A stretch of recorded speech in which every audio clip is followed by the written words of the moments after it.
you really have to work hard for a set of skills that matter to you. Now, the skills have to matter. That's a key part of the equation. Once the skills matter to you and they allow you to serve not only yourself but other people, and then you actually go and serve those people, it becomes this really potent cocktail of neurochemistry. But I want to make sure that everybody understands the game that you're playing is a game of neurochemistry, right? In the last year, at least 2 billionaires committed suicide. So I mean, it's fucking heartbreaking when anybody commits suicide. But when billionaires start committing suicide, like if the answer is not just self-evident beyond all imagining that money is not going to solve the problems that exist between your ears, like there's nothing more anyone can tell you. A fool never learns. A smart man learns from his mistakes.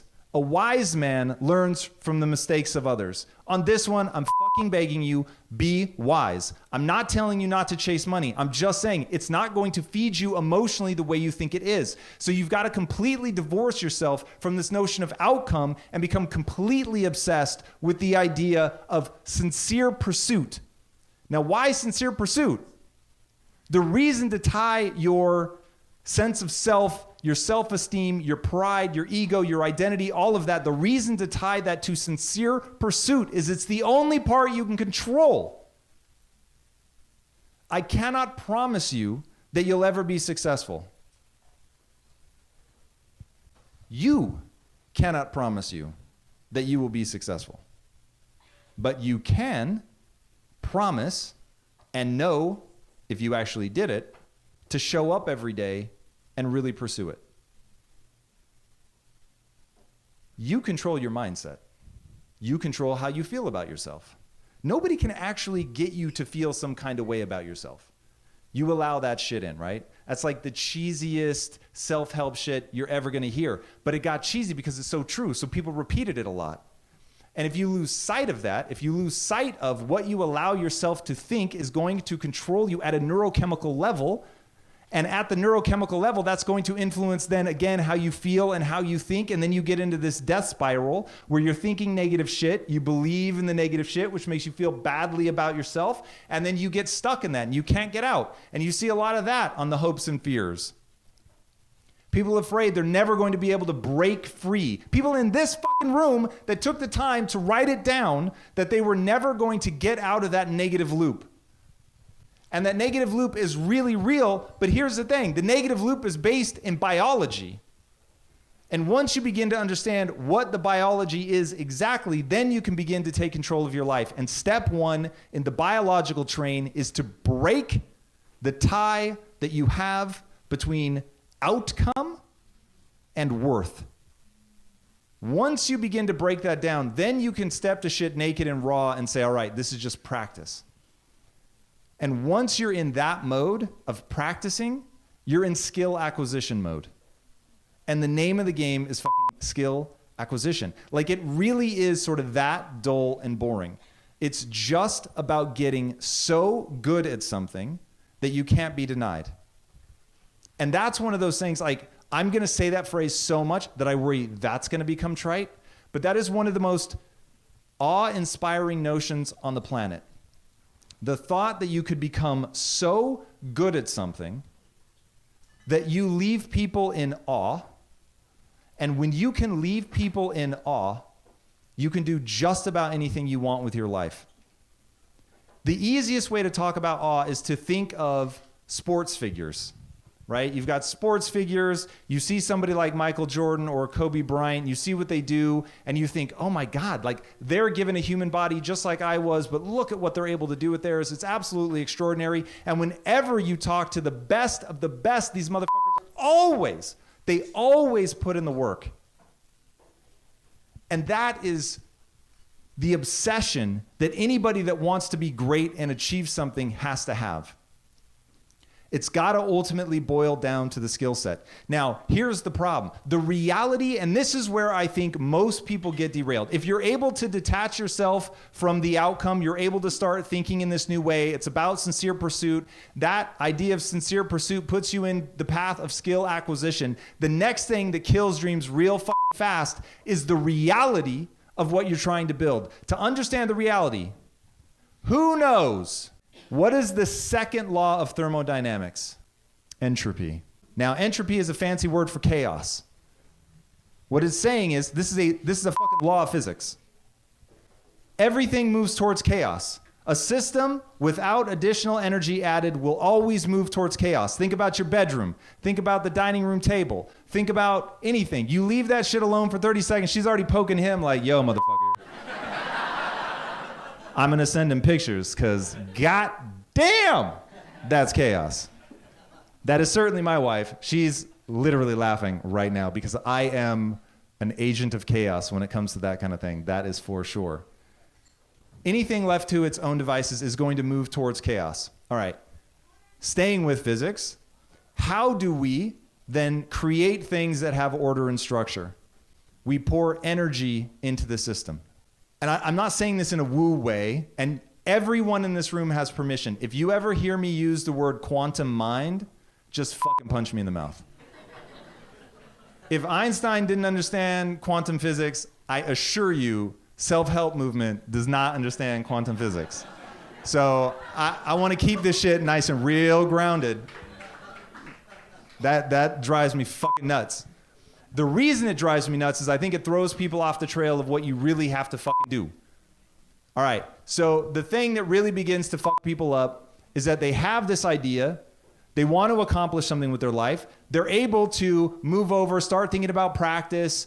It's all about pursuit. They're judging themselves based on that. Are they sincerely going after it or not? And then they get into the middle of that shit. And it is so mind-numbingly boring. In fact, I think have some photos, Lise, if you haven't already shown them, that are the realities of what Quest was like to build it. Because what people see, they see the sexy side. They see us at the Inc. 500 Gala. They see Lisa wearing her Louboutins, showing off the red undersole. She was very proud of those. But they don't see this shit, which is where it started. When nobody knew who the fuck we were. This was before my man, Dave Barham, who's hiding in this audience somewhere. This was when nobody knew who we are. Nobody gave a shit. People were actually saying things like, I don't need protein bars, man. No, thanks. I don't want any. We were giving them away for free. People wouldn't take them. We called one distributor up and he said, and I quote, I need another protein bar like I need another hole in the head. We went into a category that had 1,600 other bars and flavors and had been declining for years in sales. Nobody wanted the product that we were making. But we believed we had what Peter Thiel calls the 0 to 1. We had a secret that nobody else understood. It meant that we had to become our own manufacturers, which is how I went from making software all day to making protein bars all day. So this is me literally making protein bars. Like, this is the grind. This is the boredom. This is the sincere pursuit. This is the showing up every day. We had to assemble our own equipment, which I actually think we have a photo of as well. So this is us. This equipment showed up one day. A big fuck off, like, semi backs up. And we're all like, well, how the fuck are we supposed to get it out? I'm not joking. And we're like, are we really that dumb?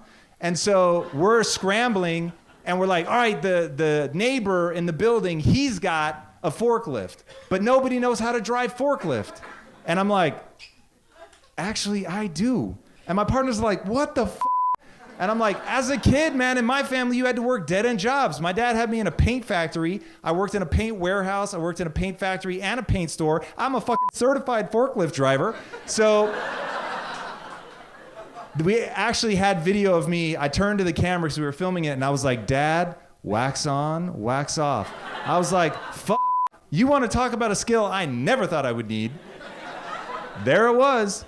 So I literally drive a fucking forklift, put all this shit down, and now here we are not knowing, literally, there's a manual in here somewhere, and we are opening the manual, going through, trying to figure out how to put this shit back together. It was fucking bananas. But this is like this moment right here. One, what's on my face? I'm fucking smiling, man.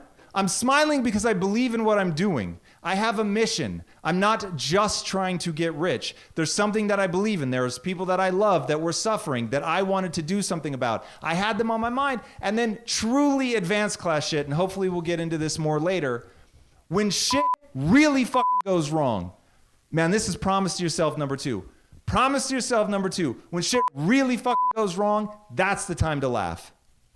That's the time to be like, all right, if I go playful right now, it will change the dynamic of everyone in the fucking room. I'm going to ask one person in this room, I want to fucking hear you when I say your name. You better be in this room too. Casey Elliott, make some fucking noise. That woman is so hardcore, you can't imagine. But she really feels it when she fucks up. So Casey, when you fuck up, what's my attitude?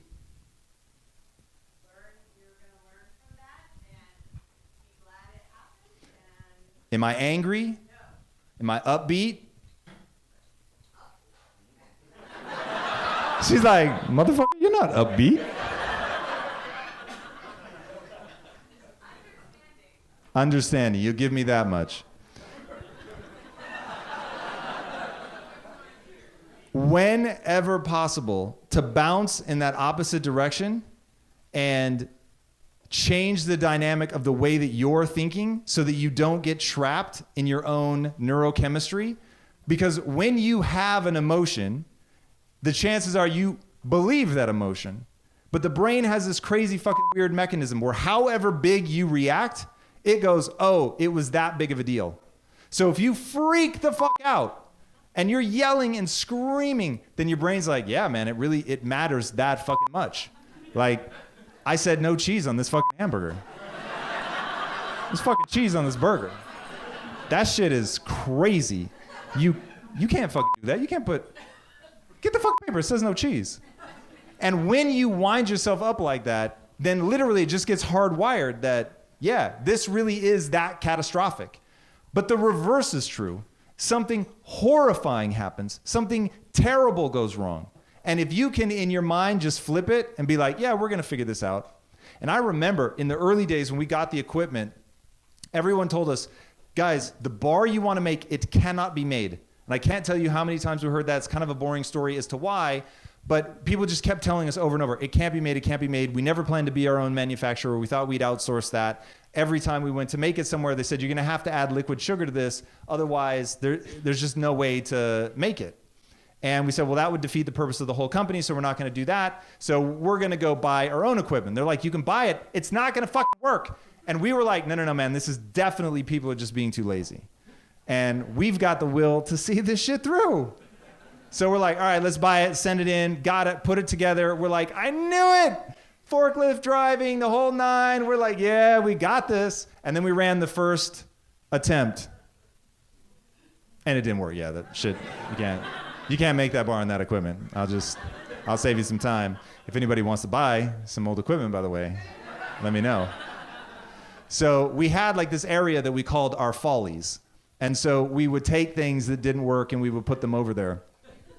And when we first got this stuff together and it didn't work and we were trying and it was hours. And by the way, I am not, this is a shout out to the guy earlier who told me he burned the ships to be here. I'm not a burn the ships guy.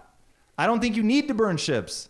I'm a nights and weekends guy. I think you need to work harder. That way you don't have a gun to your head financially, because that puts you in a place to make short-term decisions instead of long-term decisions. You always want to be somewhere where you're making long-term decisions. So we were running a software company by day, and then on nights and weekends, we were building Quest. We were making the bars at first by hand, then we were getting the machines and trying to figure that out. And then when it didn't work, one of my partners was a literal Iowa farm boy, and he had worked on tractors his whole life, and he's watching the line one day as it's just all going to hell. And he's like, I think I can fix this. And we're like, okay. And he was like, no, you're going to have to let me cut it apart though. And if it doesn't work, then we're out. It was like all of our money. And we're like, whoa. Now you have to keep in mind, I went to Lisa and I said, hey, we're going to have to put our house up as collateral for this company. And if we fail, then we lose everything. And she literally, without missing a beat, she says, I bet on you. That was one of those things where literally in the moment I was like,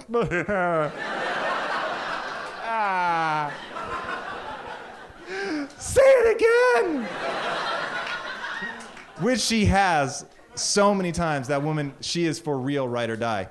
But in that moment where he's like, hey, I want to cut this shit apart and then put it back together, but if it doesn't work, then we're out the money. I'm thinking I'd be out of my house. And the one conversation that I don't want to have with my wife is, hey, you know, we had literally, I think, just gotten the house like 6 or 8 months before that. So I was like, I do not want to have that conversation. And so that's where the mentality of burning the ships becomes important. But tie it to something that is already real. It's already there. There's no way around it. You're not going out of your way to create more problems for yourself. So I was not going to lose that house. And so that became like the thing in my mind. All right, we're going to try this, but we are going to make it work. And so he literally got a Sawzall out and a blowtorch. He cut that shit apart. He put it back together and it actually fucking worked. And that was one of those moments where you're like, whoa, man, you really do have to have a certain appetite for risk. And so that's the third thing I'm going to say you guys need to do. You've got to give yourself permission to royally fuck up. Because if you're afraid to royally fuck up, if you're afraid to lose the house, it's okay to say, I'm not going to do it, man. I'm going to fucking fight and push and I'm going to do everything I can to stop it. But if you're not willing to accept those kinds of consequences, you will have to play it smaller. So you've got to give yourself permission to royally fuck up. Now, why am I not afraid of royally fucking up? Because I know one thing. This is so fucking important. Failure is the single most information-rich data stream that exists. You will never learn faster from anything than you'll learn from failure. One, pain, psychic pain, triggers all kinds of things in your brain. The hippocampus becomes more active, your amygdala becomes more active, you write the memories harder, your brain focuses on it more. So there's just this intensity that happens when you fail. Also, failure is essentially the closest thing you're going to get to a sporting result. The nice thing about sports, and part of the reason they become like this gladiatorial thing that we obsess over and think about, is because you know who won and you know who lost. You know who's the best, you know who's the worst, you can see the fucking stats, you watch it happen before your eyes. It's very hard in life. We don't often get that. Does my boss like me? Do they not like me? Am I going to get the promotion? Am I doing what I want? Should I even be in this job? Like, you have no fucking idea. And then you make a decision and you don't know, like, would it have worked out better the other way? Who knows? You never get to try it. So when life slaps you in the fucking mouth and you realize that you've really made a catastrophic error, then if you can approach it defenselessly, meaning you're not trying to protect your ego, because you wisely have already promised yourself that you're not going to tie your ego to the outcome. You're going to tie it to the sincere pursuit. So you need only ask yourself one question. In attempting that thing that I just failed catastrophically, was I sincerely pursuing the right outcome? And if the answer was yes, you get to feel good about yourself. And so you step into that moment saying, I tried and I failed. I know that failure is the most information data rich stream that there is. So what is the lesson here? And getting good at teasing that out and facing, even more than I'll say figuring it out, facing what you've done wrong, owning it, accepting it, allows you to not make that mistake the next time. And my encouragement to you guys is never judge yourself through the lens of a moment. You're going to mess up. You're going to mess up a lot. And if you loop negatively over that mistake, it just isn't effective. And I always tell people, do and believe that which moves you towards your goals. Like, if you just repeat that one obsessively in your head, then one day you're going to get to a point where you do something and it really makes you dislike yourself. And you're going to have to ask, does disliking myself move me forward or not? If it moves me forward, then I'm going to do it. But chances are it's not going to. You may want to feel the sting of it. That may really propel you forward. But you don't want to exist in that state where you're just allowing yourself to beat yourself up, because no good ever comes of that. At that point, it is simply punishment. And so you have to ask yourself the value of that punishment, the value of the duration of the punishment. And so I began to be able to talk myself out of these self-limiting ideas, these beliefs about myself not being able to do it, simply because I said, I'm willing to live even if I don't believe it. I'm willing to live by the edict that I should only do and believe that which moves me towards my goals. And I had this thing in me. I wanted to punish myself. I wanted to beat myself up when I did something stupid. I certainly started thinking less and less of myself. And it just became ever more clear that that wasn't serving me. It wasn't propelling me forward. And so building in these beliefs, rules in your life, become the foundation upon which you're going to build. And so this notion of building something brick by brick, of looking at your life on a long timeline, of not judging yourself in a moment, but rather, I like to look at myself in 10-year increments. If you ever want to feel good about yourself, look at your life in a 10-year increment. Because maybe over a month you didn't do anything very interesting, you can't really put your finger on what you've learned or who you've met or have you really made any progress. Maybe you had a bad year, and so looking at that year, you're like, damn, man, I really moved backwards. And I asked this question one time of a guy that went through his residency. And I said, he was about to become a full-fledged medical doctor. And anybody in ITU, this literally just happened this last week. And I said, think back 10 years and what you knew about human biology at that point. Imagine you were going to step out and perform surgery on somebody or be a GP and make recommendations for somebody with the knowledge that you had then. What would that feel like? He was like, that'd be terrifying. I'd be terrible. And I said, now imagine how much you've learned in that 10 years. And he was like, yeah, fuck. And he's smiling. And I said, now I want you to realize if you play the game right, 10 years from now, you're going to think of who you are today the way that you thinks of you 10 years ago. And that's when this shit gets fun. Because when you realize, stumble here, there, failure, fall on your face, whatever, none of it's really going to matter if you're just relentlessly learning and learning and learning and learning and learning. And if you're doing that and if you're staying focused, then you're going to be able to begin to stack these bricks and build the thing that you want to build. But to build that thing, you're going to need clarity. The truth is, hitting your career goals is not easy. You have to be willing to go the extra mile to stand out and do hard things better than anybody else. But there are 10 steps I want to take you through that will 100x your efficiency so you can crush your goals and get back more time into your day. You'll not only get control of your time, you'll learn how to use that momentum to take on your next big goal. To help you do this, I've created a list of the 10 most impactful things that any high achiever needs to dominate. And you can download it for free by clicking the link in today's description. All right, my friend, back to today's episode. Now I'm just curious as to what's on the screen behind me. The bad news is, if I were to sit with you and push you on it, the odds are that you still lack that clarity. Now, clarity is one of those things that I talk a lot about, so I'm not going to beat it to death tonight, but I just want to say, however clear you think you are, you're not clear enough yet.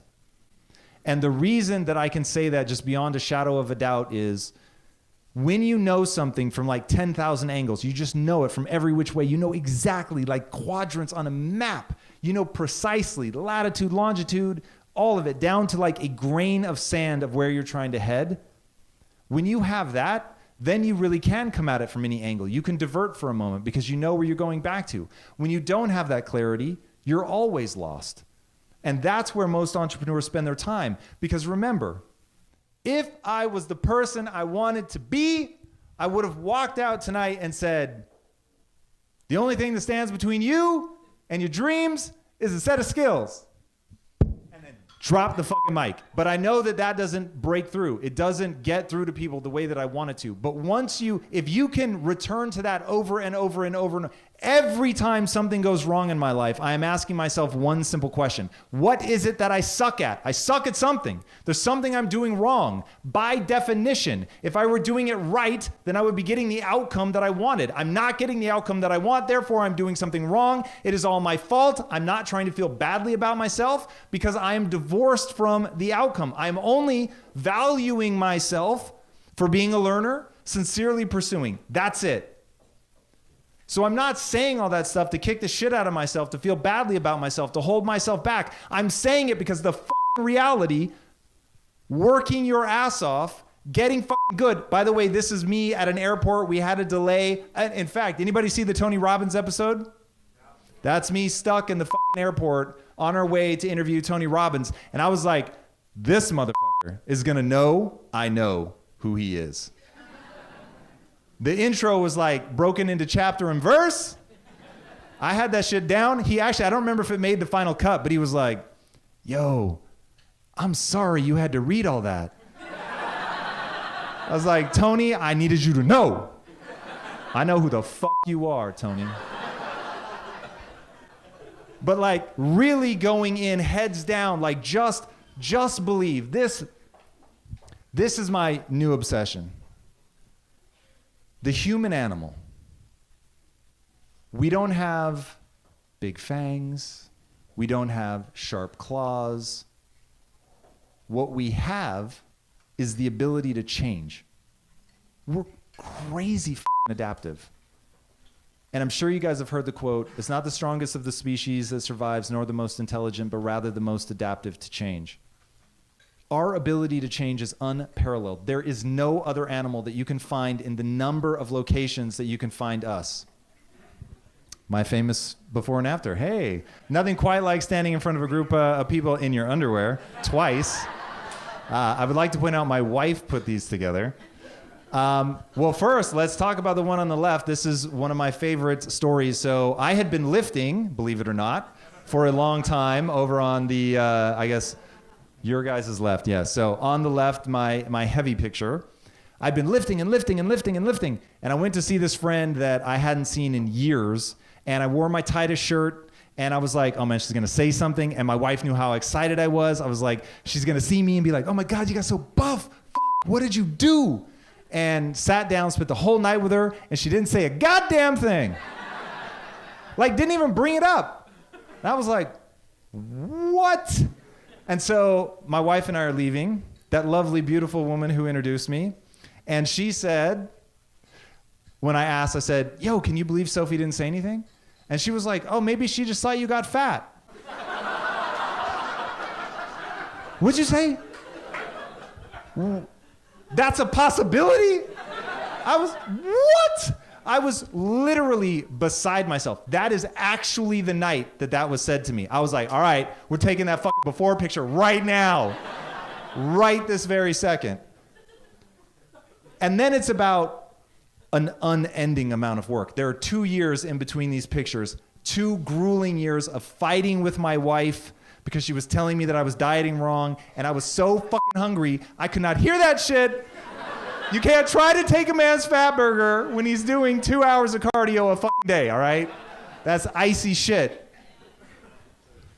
But when you put in the work, and the body is a really fucking tangible example of just how much change the human body is capable of. And so when you see what you can do to your body, it is this insanely powerful reminder of just how much adaptation you're capable of. And that game of adaptation, like once you buy into, I am an average human, the average human is capable of extraordinary adaptation. Adaptation follows certain rules. All I have to do to become extraordinary and get where I want to go is follow the rules of adaptation. That is the fucking gospel truth. That's it. That is the name of this game. That is how you acquire skills. You do what is called deliberate practice. Read the book, The Talent Code. Read the book, The Talent Code. It's on my list. So everybody in this room, of course, has already read all the books on my list, right? I want some people to step forward, and I want you to tell me what you're afraid of. I want to know why you don't think you're going to make it. We have a brave soul. Let's hear it. Yeah, give it up for that.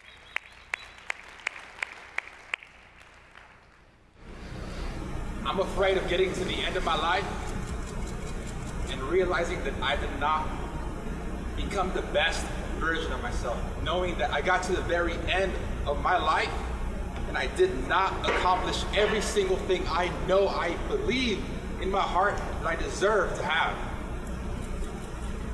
And I know the only thing that's stopping me is myself. I love that. I think that's the right fear, and I think all of us should have some form of that fear, which, if you didn't hear, is to have a vision of the person you could become and to reach the pearly gates, as it were, see who you could have been, contrast it with who you actually are, and be disappointed by the gap between them. And I love chasing that. I think it's a beautiful chase. But what I hope you guys will do, if you ever find yourself at the pearly gates disappointed in how much farther you could have gone, to simply ask one question of yourself every day. Did I give it my all today? Doesn't mean you're always going to win. Yeah. If your life is a series of yes, I did, you've won. You've won. Guys, the struggle is guaranteed. The struggle is guaranteed. The struggle is guaranteed. The success is not. And like the thing that I beg you guys is to have the guts to fail at something that you love.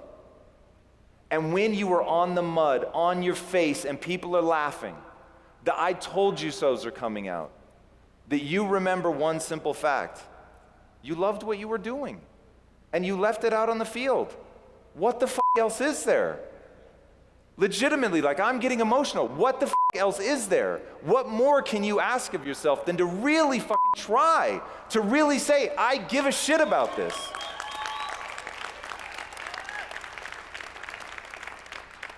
That's the life to live. That's the life. Like, to say, I care about this. It matters. It gives me purpose. I'm going to fight for this. This is a group of people I want to serve. And I'm going to go all the way out every day. And look, you're not going to hit it every day. There's going to be days where you're off. There's going to be days where you're weak. Weak. But if that day, instead of bullshitting yourself, instead of saying I wasn't weak today, what are you talking about? If that day you own it, and you say, yeah, I was weak today, and I'm not going to be weak tomorrow, but I'm not afraid to face that. I'm not afraid to accept that I'm not perfect. I'm not afraid to look in the mirror and say today was a bad day, that I didn't make myself proud today, but that shouldn't diminish who you are. It shouldn't diminish your view of yourself. Why? Because it wouldn't serve you. Because if you beat yourself up today, you make it harder for you to be rad tomorrow. It's a game that has to be seen in total. It's not a game where you can take a snapshot. And this is like what I want you guys to understand. In any one moment, I've looked like a fool so many times I can't count. But when I look at my life in 10-year chunks, I'm freaked out by what I've accomplished.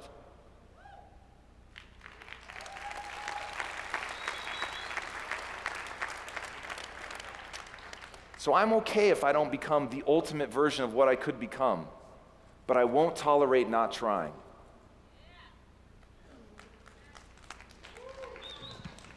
Well, some of my limiting beliefs are that I'm not good enough and I don't deserve the success that I have right now. So I keep fighting those limiting beliefs in my mind. Now, they are getting better. That little speech actually helped a ton, but it's, am I ever going to be good enough? And am I worthy of this success? So this is one of the most common refrains ever. Worth, being good enough, being right, being smart. Guys, these are very fragile ways to think of yourself. And I understand the temptation because it feels really good when you do feel worthy. It feels really good when you are right. It feels really good to actually be the best at something. But the truth of the world, just the truth of the world, it is this way. You're always going to encounter somebody better, stronger, faster, more pious, more worthy, more whatever. So if you live in a world of comparison, it will rob you of your joy. Even people who, like Michael Jordan, if you put him right now up against most rookies, the rookie's going to win. Rookie's younger, faster, hungrier. Michael's just lost a step. He's gotten old. So if he were trying to make his life about his glory in that period, let's say he lives 80 years. If he's living for the glory of 20 years, that's the most heartbreaking life I can imagine. So you're going to move in and out of these moments where you are a badass to where you're not a badass. Don't value yourself for that. Value yourself for something that is anti-fragile. Being smart, being right, being good, being worthy, they are very fragile things because sometimes you won't be. It simply is this way. Valuing yourself for being a learner, on the other hand, for trying, that's anti-fragile. Because the more somebody attacks you for being dumb, but you build your self-esteem around learning, the first thing I think when someone says I'm dumb is awesome. In what way? Because I view myself in these 10-year windows. And I know the same people that were laughing at me when I became an entrepreneur, knew nothing about it, and I was who's the kid in the server room, and I was the only one with an office that had no windows, and there were like 9 other computers in my room, and nobody knew who I was, and the only contribution I made to phone calls was to say goodbye at the end of a conference call. I'm not kidding. 10 years later, I own a $1 billion business. Woo! Who the fuck is laughing now?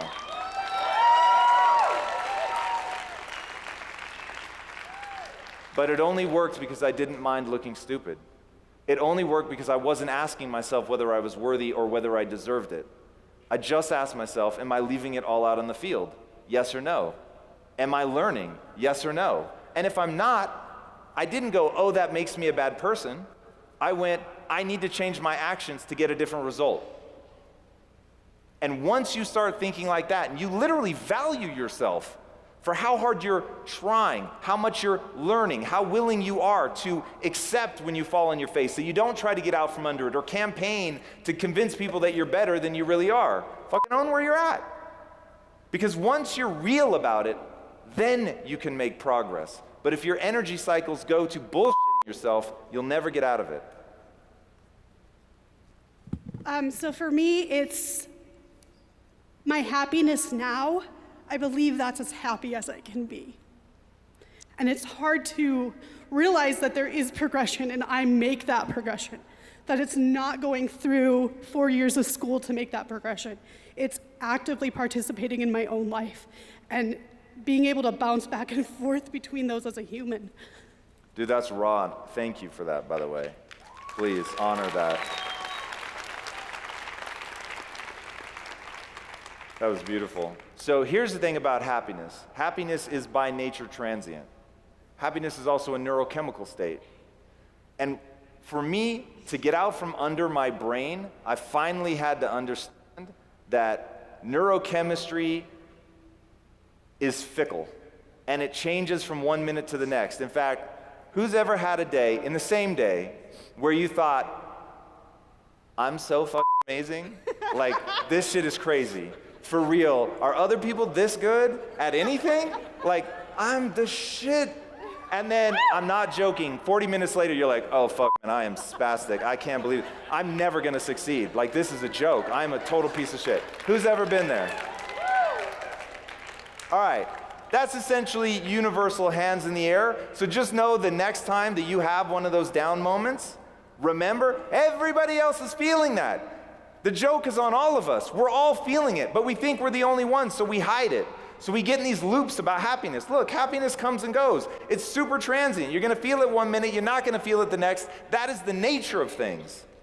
Burn that notion into your head. That is the nature of things. All right, well, if I know that it's there, if I know that it's predictable, then I'm not gonna let it whip me into a frenzy. I know that, as I'm sure Mr. Jay Shetty would say, this too shall pass.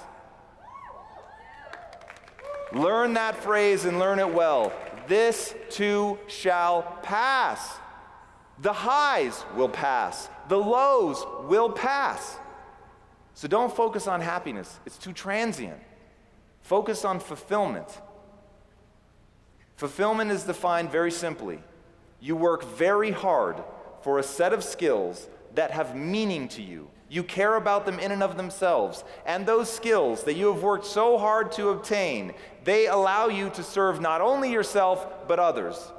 That's the key to making this highly social animal fulfilled and to have something that sustains over time. Fulfillment is born of suffering. It's born of doing the hard things. So even in those dark moments, you can see beauty. You can experience the joy of being alive. You can experience the joy of having loved ones because it endures. Fulfillment endures. Now, you're not going to feel the neurochemical high of it all the time. But when you look inward and ask yourself, Am I busting my ass to serve not only myself but others? If the answer is yes, it's really hard to keep feeling badly about yourself. Focus on fulfillment, and you will make yourself impervious to the sways that is happiness.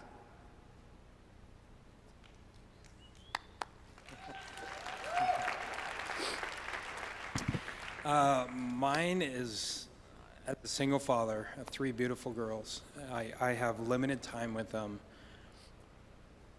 I want to know if I'm giving everything I can that I'm making an impact.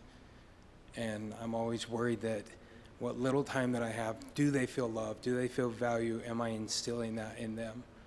And that's my biggest thing, is everything I'm doing is a drive to be able to progress in life where I can make the best out of them, where they have value in themselves. So here's the great news for all the parents in the audience. You're going to fuck it up. And all of your parents fucked it up. But you can make them feel loved, man. And at the end of the day, I will tell you this right now. My mom fucked up so much shit is crazy. But I never doubted that she loved me. Not once. And because of that, I had a rock. Now, here's the truth about taking risks. And everyone in this room is willing to take risks. That's why you're willing to dream. That's why you guys are going to execute against that. And the way to take risks is to have a very safe and stable home life. You're gonna make mistakes, man, and it's okay. You're gonna learn from those mistakes, and you're gonna get better. And as long as the thing that sits at the core of your relationship to those little girls is Dad loves us, nothing else matters. If you make them feel that, dude, everything else will be irrelevant. If you get them into the world knowing that they are loved at an absurd level, everything's gonna be okay.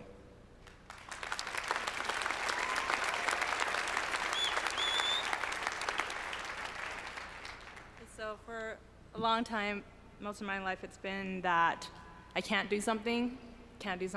That's just something I told myself, and my self-talk, negative self-talk. And then it got to a point where it's like, I can do this. But the can didn't become something that was deep. It wasn't based, I think, on a solid foundation, because I have the fear of thinking now that it's not that I can't.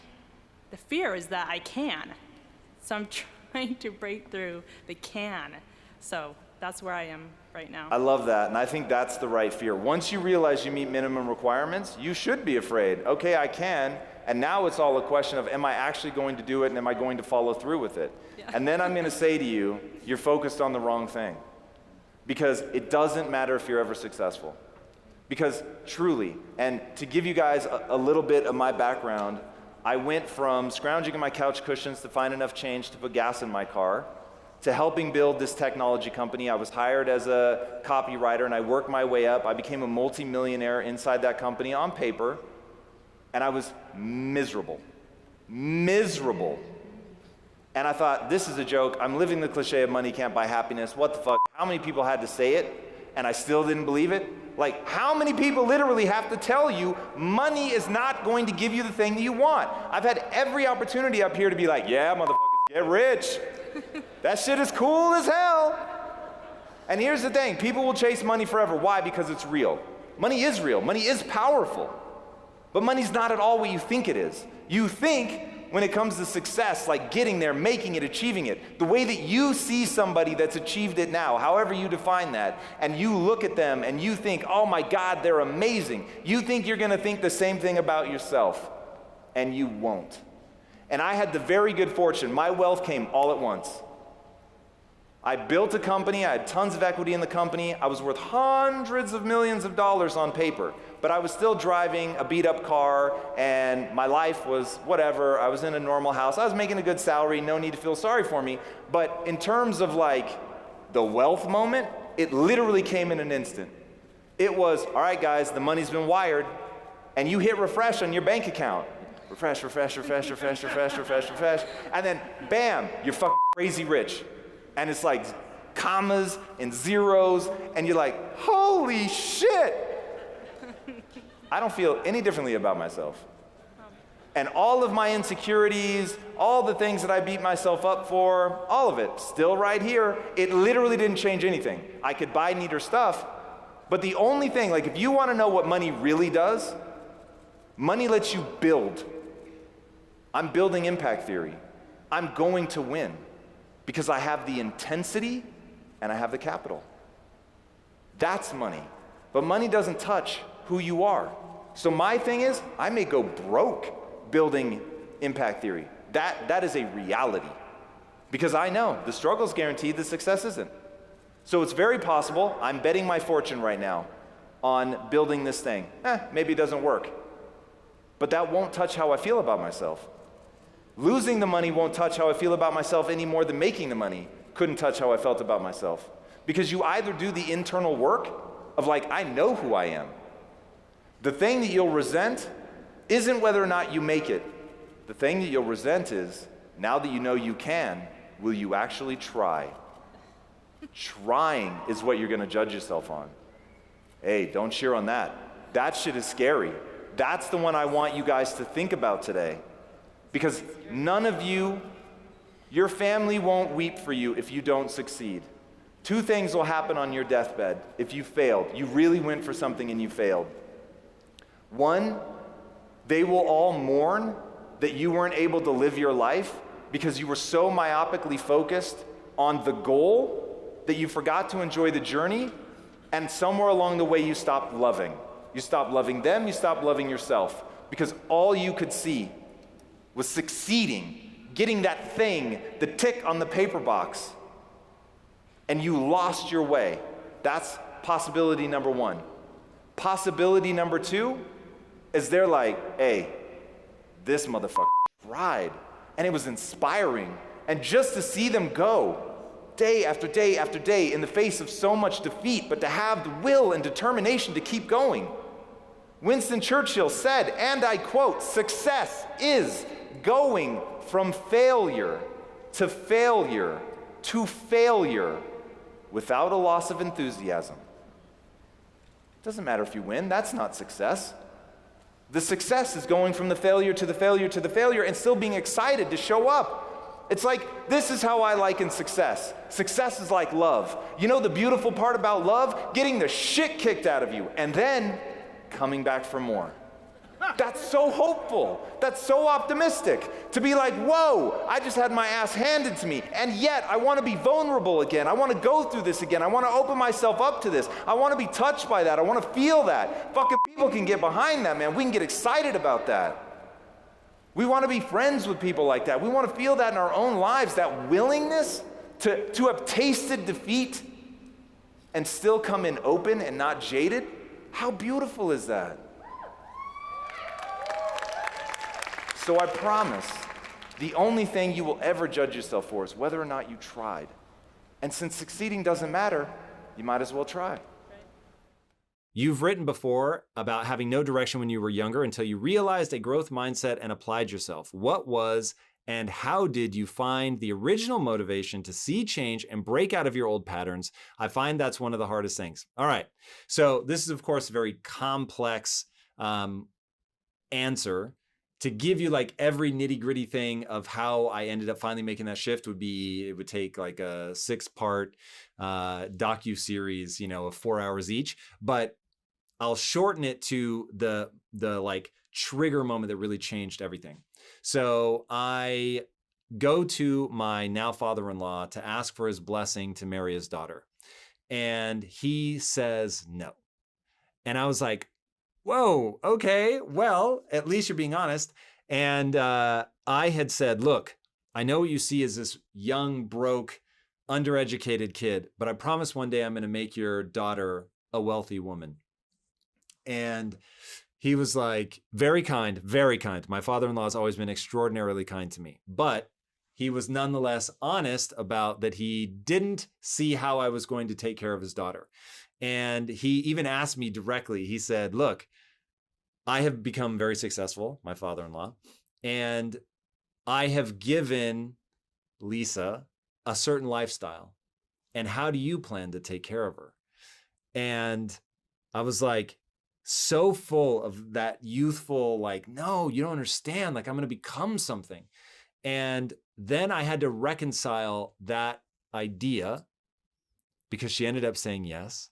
And then I found myself laying in bed 4 to 5 hours a day, every day. And I didn't have a job. And I was living in my soon-to-be mother-in-law's house. And my wife, well, girlfriend at the time, fiance, was working. And my one job was to make a sandwich for her when she came home at lunch. And there were times where I was scrambling out of bed to have that sandwich made before she walked in the door. And I was just like, this is gnarly. How are you ever going to make her wealthy if you're laying in bed all day? You barely get out of bed fast enough to make her a sandwich at her lunch break. So she's already been at work for hours and hours and hours, gotten up, gotten dressed, ready, driven to work, gone, worked for hours, come back home to see you. You're scrambling out of bed. Your hair is a mess. You're wearing the same thing every day. And not like in a Steve Jobs way, in a like, I'm too lazy to get clothes way. So you look like a bum, not doing your hair. I was a total mess. And I'm just like, how do I reconcile that I actually believe one day I'm going to make her a wealthy woman, but I'm not getting out of bed? And that was when I realized there's a difference between ambition, being a dreamer, and having drive and seeing those dreams to fruition. And so I set a rule for myself because I felt ashamed. And for the first time in my life, I didn't try to hide from the shame, but it was in this period that I started to think of my then fiance, soon to be wife, as a witness to my crimes. And I remember thinking, when I was alone, I didn't feel that kind of pressure to succeed. I wanted to succeed, but I didn't feel pressure because if I didn't, nobody suffered but me. Nobody lived in the unfurnished apartment but me. Nobody had to sleep on the air mattress but me. But now, my wife, to be, was going to be affected by whether I laid in bed all day or not. And that filled me with shame. And it filled me with shame in a way that I didn't want to hide from. I felt like it was right to be ashamed of my behavior. Not to think I was worthless, but to say I need to earn my worth. And so I set a rule, which is that I was going to get out of bed in 10 minutes or less. So from the time I realized I was awake until my feet were on the floor and I was out of bed was never going to be more than 10 minutes. And in many ways, that's become one of my most important rules. I live by it to this day, some 20 years later, that I get out of bed in 10 minutes or less. Doesn't matter, no matter what's going on, I'm out of bed in 10 minutes or less. And that one step got me to start working, and it got me up and saying, okay, what are my dreams? What's the obstacle that stands between where I'm at and where I'm trying to get to? What can I do in the next 15 minutes that will move me closer to my goal? And I started doing those things, and it just became this routine, this habit to get up and get moving. And I never would have gotten there had I said something like, who does my father-in-law think he is to say that? Money doesn't matter. You know, he doesn't know what we're about or what we want to do. And instead, I said, either stop saying that you're going to achieve greatness and recognize what you want to do is lay in bed. Tell your fiance that's the truth of who you want to be and where you want to go, which, by the way, is absolutely fine. But don't say you're going to do one thing and then actually do another. There's no integrity in that. And that hurt. And I didn't like the way that felt, to recognize that I was saying something, but it was just rhetoric. Wasn't actually living up to it. And then it felt so good, so unbelievably good to do exactly what I said I was going to do. And on a very long timeline, it finally made my wife a wealthy woman. So I actually did get this incredible moment, which will remain one of the greatest moments of my life, I'm sure, forever, when, 13 years later, my father-in-law came to visit. And this is when I was at Quest, and there's 300,000 square feet, 1,000 employees walking around. protein bars coming off the line at like 1.5 million bars a day. And I said, Andreas, do you remember asking me how I was going to take care of your daughter? He said, yes. And I said, how am I doing? And he just started to cry. And it was so awesome. Like I said, he had always been so kind. And once he knew that we were going to get married, whether he wanted us to or not, he never did anything but support us. But to have that moment for myself, for him, for Lisa, for it to all have been the result of a simple rule to get out within 10 minutes and start doing whatever my goals demand. And that was all it took. A little bit of shame acted on.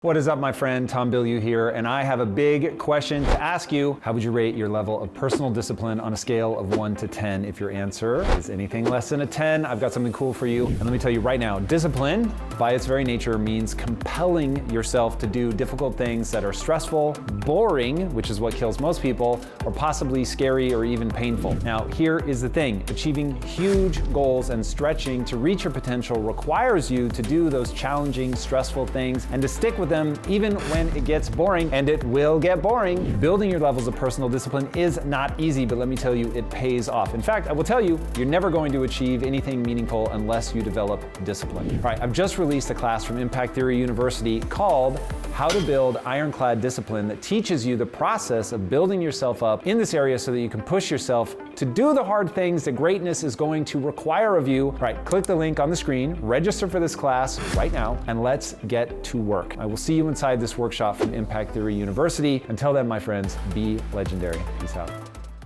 How can you escape and start to do what you love without compromising your responsibility to your family? I'm a father who works 8 hours a day, 5 days a week. Is it still possible for me to pursue what I love, and how? I know I need to come up with an escape plan. I just feel it's too risky. Okay, nights and weekends, nights and weekends, nights and weekends. So I get it.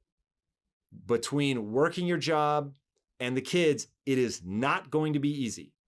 You either have to find a job that pays you what you're getting paid now, that's at least closer to what you love, or you need to find a way in your spare time to put energy into getting the skills you need to get a job that's going to move you closer, or to start your own business or whatever. But when we started Quest, we were running Awareness Technologies, a software company, by day. So I was working a full, not like 40-hour week, 70-hour week. And then on top of that, doing all the things that Quest demanded to get that off the ground. Literally, late night with rolling pins in our hands, making these damn bars by hand. And it wasn't until they were profitable that we started to transition. And when I first transitioned from Awareness to Quest, I took a massive pay cut. So I took all my expenses, whittled them down to as close to nothing as I could get them. I sold one of our cars. And so I was at times having to bum rides off my employees. Lisa and I stopped going out to eat. We hunkered down. It was as inexpensive of a diet as you can get. No entertainment, or at least hyper cheap entertainment. And just cutting our expenses to the quick as much as humanly possible, and living off of as little as possible so that we could build that dream. And again, doing it where you're working 100, 110-hour weeks. It's just what it takes. But it was fun. So you have to get yourself where you know what you want to do. And the thing that you want to do, the doing of it is enjoyable. So there should be an amount of just joy in doing that thing. The greatest trick I have ever pulled was in the structuring of Impact Theory. So exit Quest, sell it for $1 billion, never need to work again. And when you know what you want is meaning and purpose, you know you want to build something new, but you start asking yourself, I'm not going to turn this into something that I don't enjoy. So what is it that I would like doing on a day-to-day basis, where even if I were struggling, even if I were failing, that I would love my day-to-day life? And then I built that.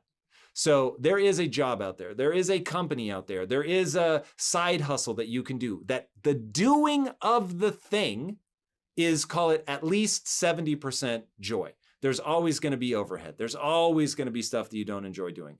But if you can get that ratio to 70-30, you're laughing. But you have to be very careful about what you decide to march towards. That dream, test it out. You better actually like in failure the day to day. So we're struggling. It's not going the way that we thought, but man, I'm still getting to do this, right? At Impact Theory, if I were failing, I get to answer rad questions. I get to spend time with people that are trying to improve their life. I get to write manga. Like, come on.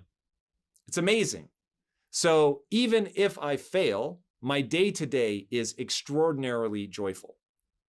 So that, as you think about building that escape plan, those are the things to think about.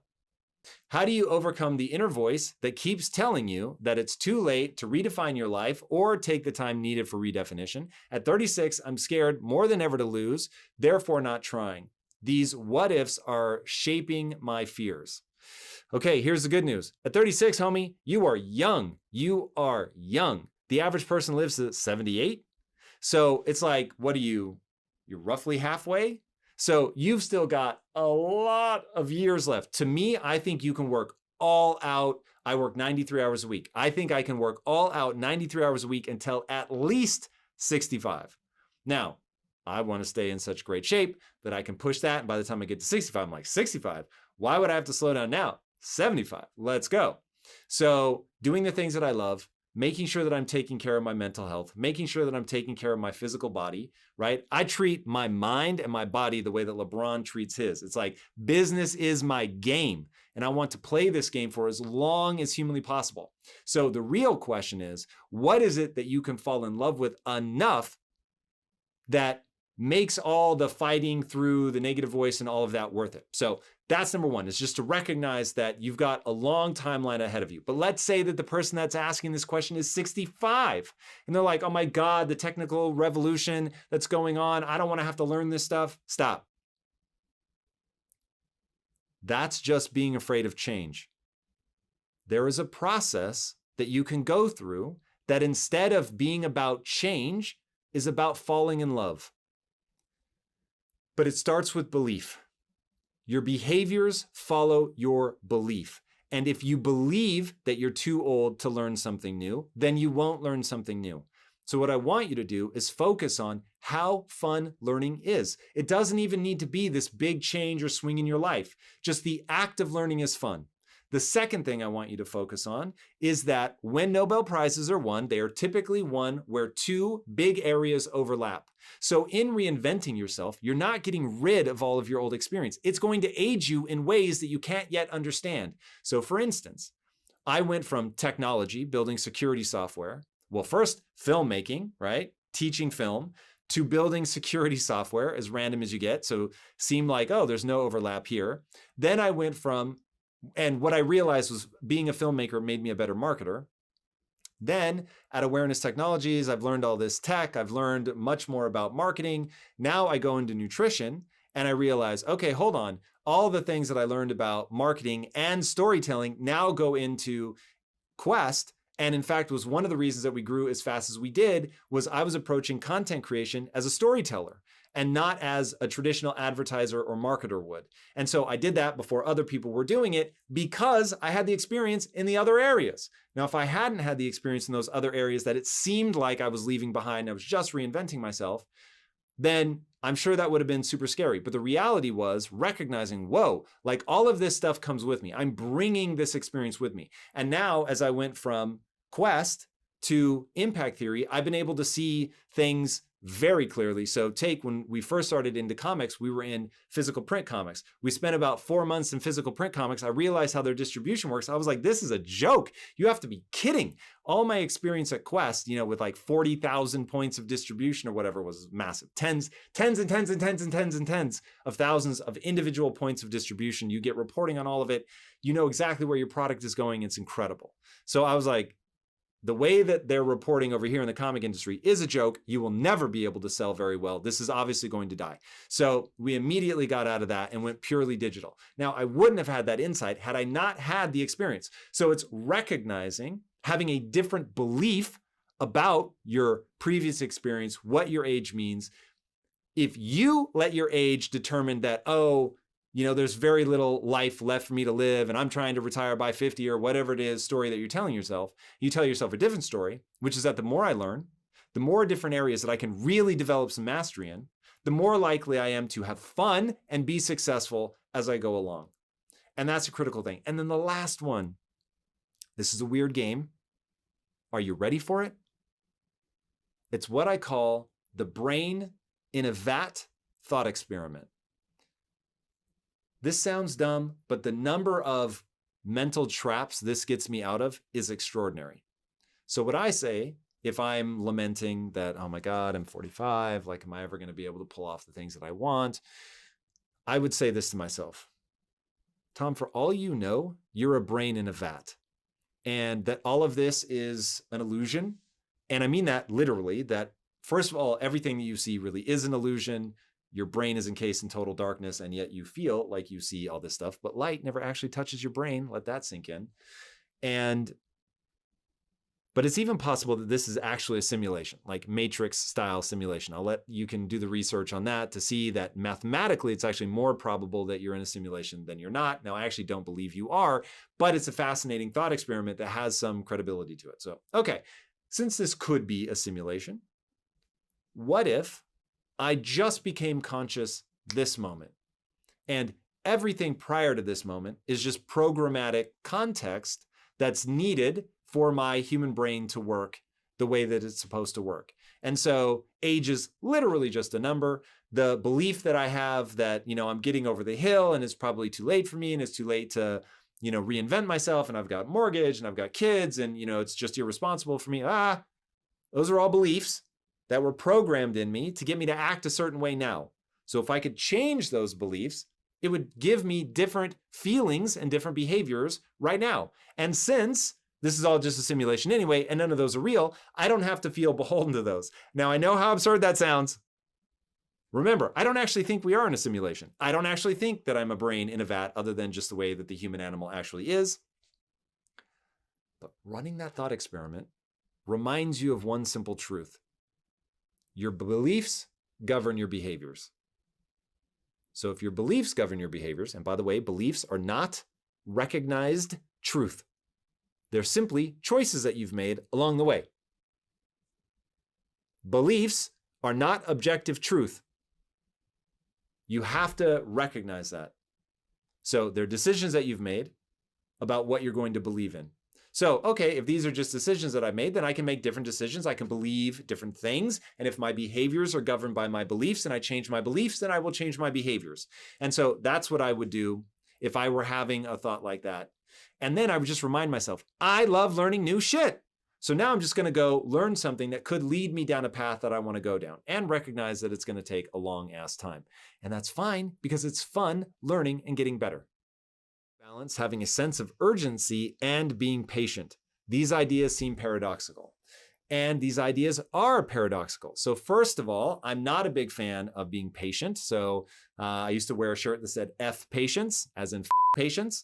And when people talk about patience, I know what they mean. So I can already hear people typing in the feed that you have to have patience. And I will say this: you do not have to have patience. You have to play the long game. And the reason that I worry about patience is if you're trying to achieve something grand in your life, you're going to come up against an unrelenting number of obstacles. And an easy way to analogize it is a rocket and what's known as escape velocity. For you to escape the gravitational pull of the Earth, you have to get going at a certain speed, and then you can finally break free. If you cannot get to that speed and sustain it, you will never reach escape velocity, and you will always come crashing back down to Earth. So to accomplish anything grand, you have to get that escape velocity. That escape velocity requires that you generate momentum. To generate momentum, you have to move as if everything has to be done right now today. Now, of course, you're never going to be able to do everything right now today. But if you're constantly like, oh, just be patient, things will happen in due time, it gives you a passive posture. If, on the other hand, you switch it ever so slightly and you say, look, most things do take an incredible amount of time. So I'm going to play this sustainably. I'm going to show up every day in a way that I can show up for decades. Okay, I'm not going to burn myself out or go so crazy that it's not fun. I'm going to love this. In fact, joy is a part of sustaining it. So I'm going to play this in a way that I can sustain, that's full of joy, that gives me fulfillment, but I'm going to do everything with urgency. I'm going to do things as fast as I can. I'm going to be as bold as I can. And by being bold and moving with urgency, but playing in a sustainable way that fills me with joy and fulfillment, now I've actually got a shot of hitting escape velocity. Now, as I hit obstacle after obstacle after obstacle, I'm never accidentally waiting for something or someone else because I'm in a, hey, it's all good, take your time. That. Don't be patient. Don't be a dick either. If people think that the opposite of patient is dickhead, then yeah, of course, I understand why you push back on it. But the opposite of patient is not dickhead. The opposite of patient is persistence, enthusiasm, joy, momentum. Like, that's the opposite of patient. You always have to play the long game. You always move with integrity. You always go for the referral and never the sale. Because those are the things that actually allow you to go fast. I'm just saying, do the things that actually allow you to go fast. Stop thinking you need to be patient in order to be kind. Stop thinking you need to be patient in order to love your life. You don't need to be. Patience is not going to serve you. Anything that makes you passive is going to be a problem. Never play the short game. Never try to cram something down somebody's throat. Find a way to make this joyful. It's the only way to play the game for a long time. But never put off till tomorrow what you could do today, and never put off till this afternoon what you could do right now, and never do the second most important thing first. Ask yourself this question: what would I have to do to make my 10-year plan come true in 6 months? Shout out to Peter Thiel for that question. It will force you to think of radically new scenarios. It's not about incremental improvement. It's about quantum leaps forward. Now, when you start thinking like that, you can actually build something big. But if you're prepared to be patient and let things happen in due time, things don't happen like that. The second law of thermodynamics states everything moves towards chaos. And the only way to defeat that chaos is to pour energy into the system. Patience is not energy poured into the system. Pour energy into the system, but do it in a joyful way. How do I become so focused on my individual journey and goals that I stop comparing myself and translating the success of those around me to mean that I've failed? Okay, time for another silly idea that's obscenely impactful. Fill your heart with love. You've got to want to see other people succeed. You've got to get excited by that. You've got to want to help other people. When you have a heart full of love, you're excited to see other people win, you want to see other people win, and you want to beat them at their own game, that you want to go head to head to them in a fair competition where you're even doing kindnesses and helping them and still win, now you're playing the game right. That's going to put you in a position where emotionally it doesn't hurt anymore to see them win, because you're like, fuck, I love that. I love to see good people win. I love to see people doing something innovative. I love to be inspired by what other people are doing. And I'm not going to judge myself through the lens of a moment. I'm going to judge myself through the lens of a lifetime. So maybe in a moment they're ahead of me. Maybe right now they're doing this better than me, but I'm playing this forever. This is a forever game. I want to be in this for a long ass time. And so cool. I'm inspired by what they're doing. I'm stoked that they're winning. I want to celebrate that. It fills me with a light energy. It makes me feel good. I can connect with them more easily. I can celebrate other people. It doesn't always have to be me, which just attracts other people, by the way. People want to be around the person that's like, oh my God, you're killing it, man. That's so amazing. Look over there. This guy's really doing something special. And by the way, I'm super inspired by that. I'm learning from that. I'm elevating that. Then all of a sudden people want to elevate you. They want to help you. And when you're down there in the mix, people are going to come to your aid. Now, here's the important part. What you build your self-esteem around matters, and it matters a lot. And if you build your self-esteem around winning or being better than them, that's a recipe for a miserable life. If, on the other hand, you build your self-esteem around the sincere pursuit of something.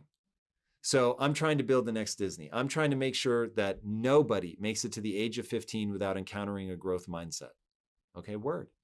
Will I ever pull it off? Disney has a 90-year head start and billions of dollars on me. So maybe I don't. Maybe I'm never able to pull it off. But I don't value myself for whether or not I achieve that. In fact, to value myself only for whether or not I have achieved it means I have to feel bad the entire journey. There's no logic in that. That doesn't make any sense. The whole punchline of life is to feel good about yourself when you're by yourself, to live a life that is full of joy, to be fulfilled.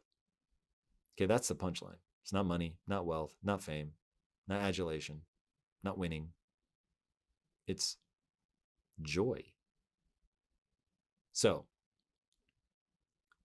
what I reward myself for emotionally isn't the having of it, it's pursuing it sincerely.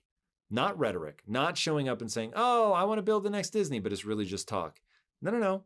I'm actively trying to figure out what skills I need to get better at, what people I need to get on here, what I need to fix in my approach in order to actually build the next Disney and actually make sure that nobody gets to the age of 15 without encountering a growth mindset. And I'm honest with myself about when I'm making progress towards that and when I'm not.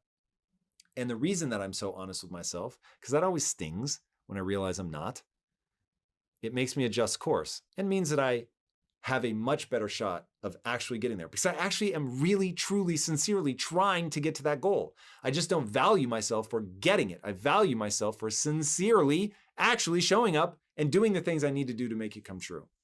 And so as I struggle and fail and fall down and get back up and wipe the blood off my face and try again, that's the very thing that makes me feel good about myself. And when you make that subtle shift from, oh, I had to win to feel good, to I had to play to win to feel good, everything changes in life. Especially when you can be like, damn, the person that just dunked on me, damn, that was impressive. And I'll give you a hint. I practice this with video games. I play a game called Destiny 2. It's a first-person shooter. You're playing against real people. Sometimes people that teabag, which is deeply unpleasant emotionally. And man, you can get close sometimes, so close you can taste it, you know you're going to win, and you lose, and then they teabag you. And at that point, you have to be able to say, yo, they played well. They played well. I'm super impressed. I don't like the teabagging, but I'm impressed. And instantly your energy shifts. And it's no longer about poor me or I'm a loser. It's just like, damn, that was quality play. And then if you played badly, you don't lie about it. Like, yo, I completely messed that up. Here's what I should have done better. You take that to your real life and you'll have that same light energy. You will constantly refine your skill set. You will constantly get better. And over the course of a life, you'll see that you did something pretty special and that you only valued yourself for the journey anyway. One of you people, even though you know me, you know my f***ing story. You know when Lisa said, we were in a room with 4 people. They were her f***ing family. I'd known them for a decade. They asked me to tell a story and I literally couldn't speak. I had gotten so anxious. I had let my mind run away with me so much. I could not have people talk to me. I couldn't have them look at me. If there was any expectation that I was going to talk, my f***ing heart would start racing. So nothing that you're seeing right now is the result of, oh, he has natural talent. But I know that's where people go because you do something so much. Like none of you are thinking about, I'm not joking, when I was a kid, I wanted to be a stand-up comic. So I would spend hours with a hairbrush in front of the mirror making faces and shit. And the fact that now I only have 2 faces really pisses me off. I have big smile and neutral and I look pissed. Literally, we just had this conversation yesterday at Impact Theory, and somebody was like, you know, have you ever thought about standing in front of the mirror? Yes! I've already done it. I did that when I was 12, goddammit. Didn't help. Here we are. But you clock so many hours doing something over and over and over that you really, if you do it in a deliberate way, and Daniel Coyle in the book, The Talent Code, breaks down exactly what deliberate practice is. It is not simply repeating something. It is going to the thing you suck at. So you often will hear people say, hey, just figure out what you're good at and do that. I have never, ever, once, ever encountered something where I could get paid to just masturbate. So if that's the deal, then I'm in trouble. But that shit, I took to that fast. I won't lie about that. No training, nothing. I knew what to do. It was amazing. But getting good at other shit that I could actually monetize and do something with, that's been a very different story. That's all been about deliberate practice. It's been about figuring out how the brain works, really understanding the brain science of this all, and getting into that and structuring things like that. So you're going, what am I weak at? Where am I not good? What is the thing that I need to focus on? Because once you start doing that, like once you get into, this is what is necessary for me to get where I want to go. This is the gap between where I am and where I want to be. And that gap is made entirely of skills. Then the fear kicks in, and you're not going to believe in your ability to cross that chasm, okay? Now, here's what I want you guys to do. Crossing the fear chasm is actually deadly simple. It's the easiest thing you're going to do, but it requires you to unwind some of your beliefs. Because right now, in fact, this is a lot like money.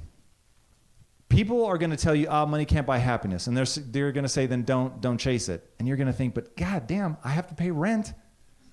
I want to drive a car. I need some gas. I need to eat. And so part of it, when people say that, you're like, yeah, money can't buy happiness. But it pays for a car payment, and it puts my kids through school and all of that shit. And so you can't ever make it gel. And fear is the same thing, because when you fail, it is going to hurt. You will go through a momentary crisis. I still do. Every time I fail, I go on that roller coaster. The key is, how fast can you make that roller coaster? Can you get it to a day from 3 days? Can you get it from a day to an hour? Can you get it from an hour to a minute, from a minute to a second? Can you get it to the point where it doesn't even register on your face? And that became my goal. I wanted to see how rapidly I could change my emotional state. And could I change my emotional state so quickly that people didn't even realize that I'd had a big reaction internally, that I fell on my face and that it sucked and I was embarrassed and horrified. And when you begin to get that kind of emotional control over things, then you're going to be able to move forward. So the key to doing that is, one, you have to practice shortening the amount of time that hurts. But the only way that you're going to be able to do that is letting yourself off the hook. One, to stop thinking the negative voice is going to go away. It almost certainly is not. I've never met anybody who didn't have a negative voice. I've seen monks speak that have been meditating for 40 years and they have a negative voice. This is why I think really understanding the truth of human biology is so important. Like to not be tricked by your brain, because you know how it works. You know that there are literal parts of your brain. Its job, its evolutionary function is to worry. There is a region of your brain called the deep limbic system. If you want to really get fucked up, this is so crazy. Read the book by V.S. Ramachandran, Phantoms in the Brain. And he talks about syndromes where people get certain parts of their brains damaged. And there is a part of your brain, the deep limbic system, if I fuck that up in you, you no longer experience emotion. So your brain has a region that tells you not what's happening, it tells you how to feel about what's happening. If that doesn't right there already tell you you're living in the matrix, your brain has no intention of just giving you like objective data. It's not about that. It's not just saying there is a thing with fur, a face, a heartbeat, claws, it's 6 inches, you're dead.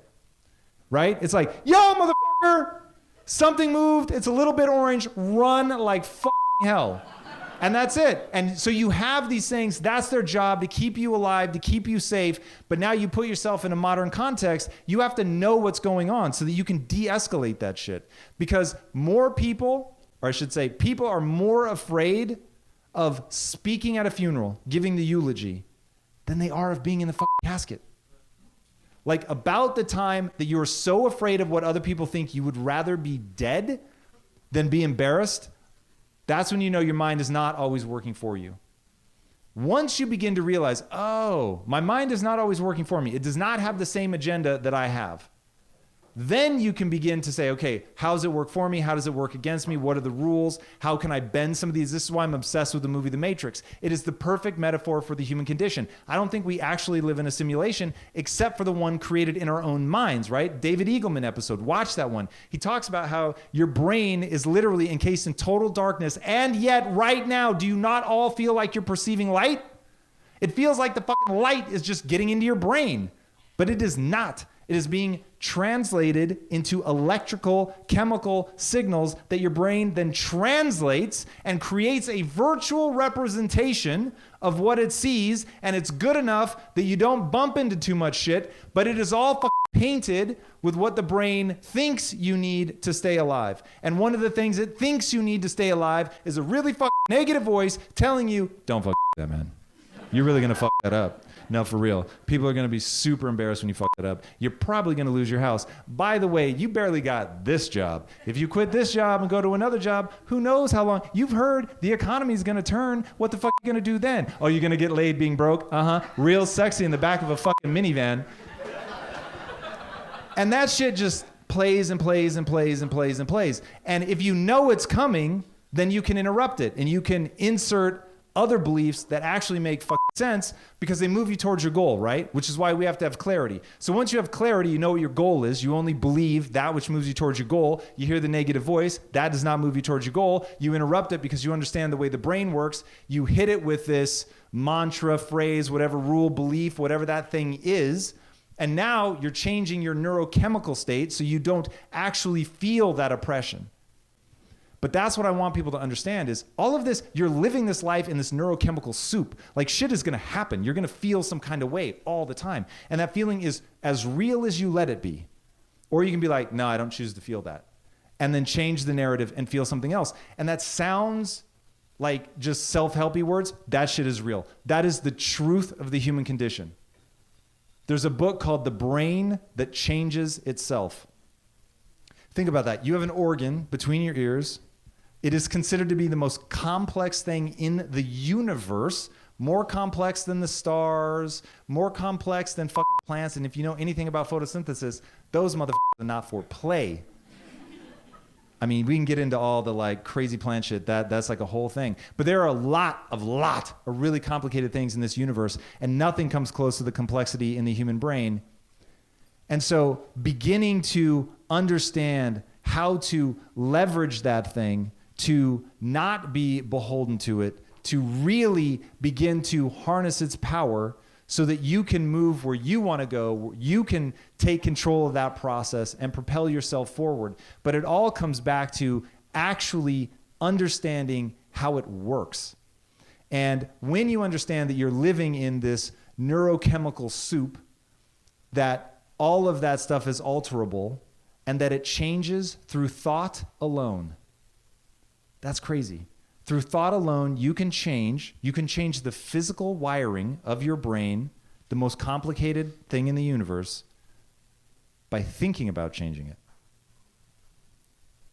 By thinking about changing it. And if there's anyone in this room that is, I am not an expert on this, but I find myself deeply, deeply, deeply fascinated by it. If there's anyone here suffering from major trauma, something has happened to you, and just a room this size, I can guarantee a massive percentage of you have, you owe it to yourself to explore medically supervised MDMA or something like that.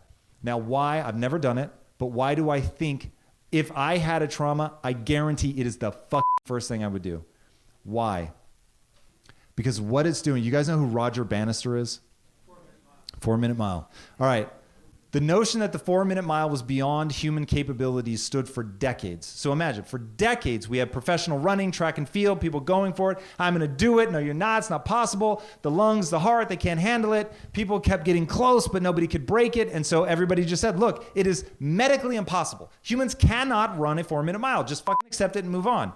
And then one guy was like, no, I refuse to believe that. He was a medical student. And I don't know if some of it came from actually understanding the body. And he was like, there's nothing in the physiology of the human body that would tell you you can't run a fucking second faster. So for decades, this thing stands. Then people started saying, well, maybe somebody could break it, but it would have to be under perfect conditions.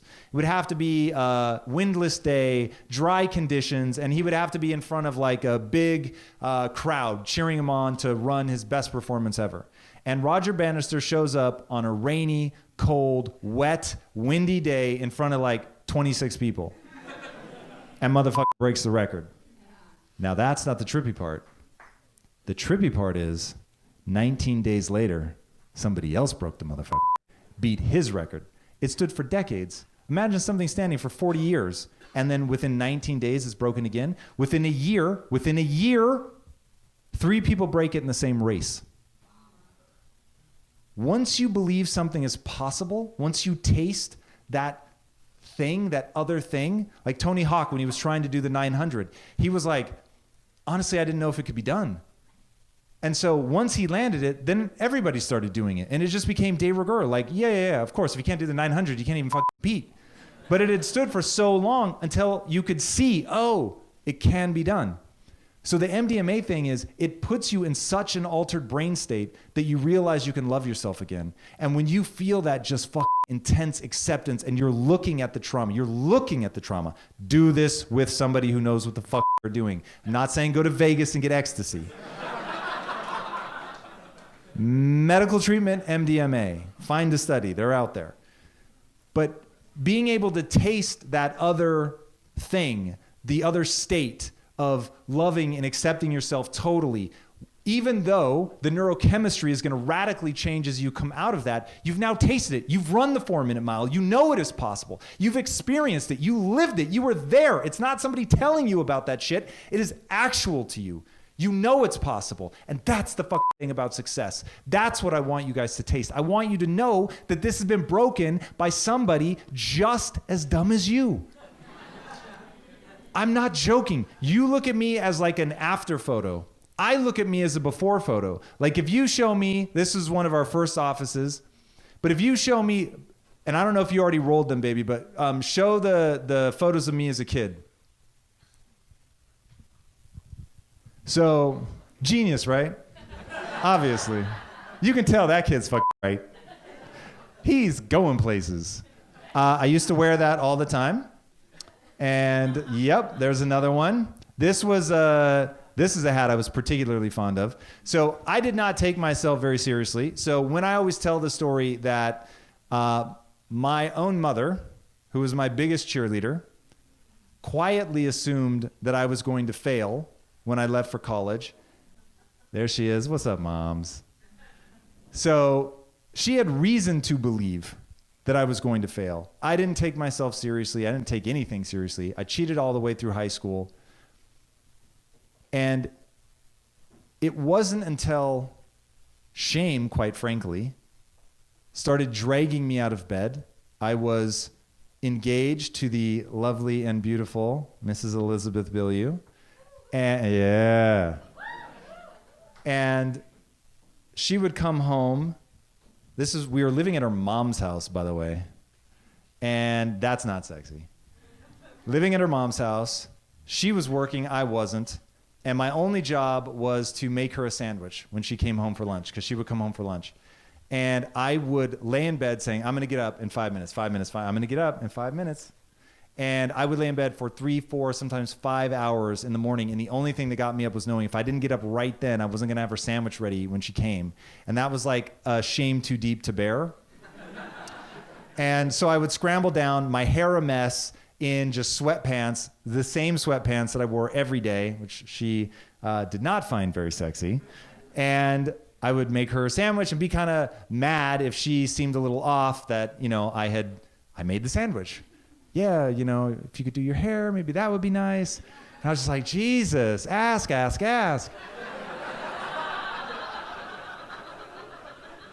And finally, I realized I told her I was going to make her rich. And when I went to her dad to ask for his blessing to propose to her, he told me no. He wasn't going to give me his blessing. And he asked me a super powerful question. And he said, how are you going to take care of my daughter? I was broke. I didn't have a job. And I said, sir, look, I know what you see is a broke kid who's undereducated from Tacoma, Washington. And what you don't see is that I'm the most ambitious person you've ever met. And I thought he would be moved.